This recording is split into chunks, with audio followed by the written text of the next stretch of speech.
Jesus. Subalit ang bukal ng buhay ay bumalong para sa mga kaluluwa at ang karagatan ng awa ay bumugso para sa sanlibutan. O bukal ng buhay, walang hanggang awa ng Diyos, yakapin mo ang sangkatauhan at ibuhos mong ganap ang iyong sarili para sa aming lahat.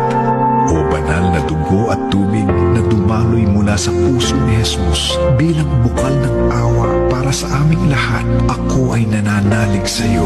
O banal na dugo at tubig na dumaloy mula sa puso ni Jesus bilang bukal ng awa para sa aming lahat, ako ay nananalig sa iyo. O banal na dugo at tubig na dumaloy mula sa puso ni Jesus bilang bukal ng awa para sa aming lahat, ako ay nananalig sa iyo.